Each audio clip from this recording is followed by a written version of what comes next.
All right, so we're talking about Customato today. So Customato, world famous trainer, manager for Mike Tyson and Floyd Patterson. So two heavyweight world champions. What did Cuss do differently than other fighters, other coaches out there? So he did a couple things different. He had this style called the peekaboo style, and it would position your fighter to be able to hit your opponent where you could hit them and they would not be able to return fire to you because of the positioning of your body. So he created that peekaboo style, and it was very advantageous, especially for strong, explosive fighters. Works out really well, especially like Mike Tyson. Floyd used it well as well. Um, Now, the other thing that Cuss did was he would take Mike and his fighters to a doctor, a hypnotist, and they would go do a hypnotism and what's called currently today as sports hypnotism, as well as we call it mental imagery. We call it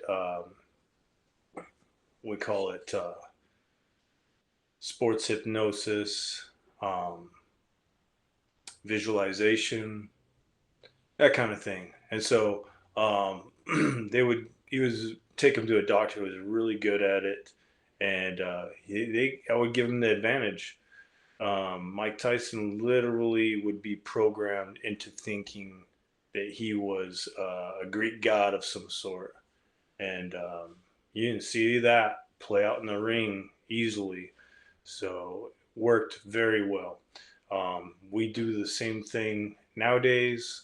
We just have a little bit different name, and it's not as considered as woo woo as it used to be, but the stuff works very well. Sets you apart. So that's one thing that he would do. The other thing that he would do is he would actually train his fighters to say certain affirmations before their fight. He would have them just go into the stall, close the door, and just be calm and just speak to yourself. And that would prepare your nervous system for the task at hand.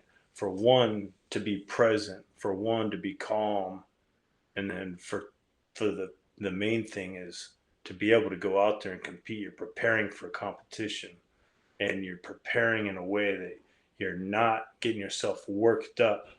You're just bringing present moment focus over all outside noise, so you can go in there and do the best job you can do in the ring. And it works very well. So those are the things that Cuss was pioneered. Basically, was that, and very few people knew about it. But now that mental conditioning is catching on, now we have to give credit to the pioneers, to the people that put it out there, and how well it works. So hats off to Cuss on that. Um, and so what I'll do with my fighters and with my athletes is I'll create a ball mental imagery. So we'll do a couple minutes of just breathing and relaxation. We'll go into affirmation period where we just uh, speak some specific affirmations about that specific fighter that they need. And then from there, we're going to look back at their previous success. And then from there, we're going to imagine that I'm going to bring that previous success, that elite level fighter, I'm going to bring him to my future success. And we're going to use that to visualize their future success. And and we'll get as specific as we need to get. Can work with specifics on combinations and counterpunching, and the fighter can do that as well.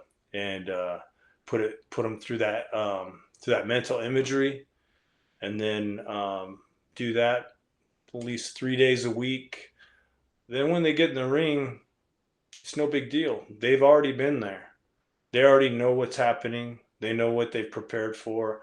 It's literally It's literally a step-by-step process. We actually map out our fight routine. We have it mapped out schedule-wise.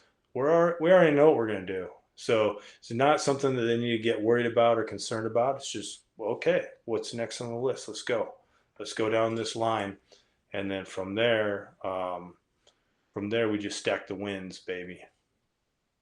So start stacking your wins. Do some mental imagery. If you need to get a curtailed mental imagery made, I do those. Just reach out to me. We'll do a session and we'll create one specifically for you.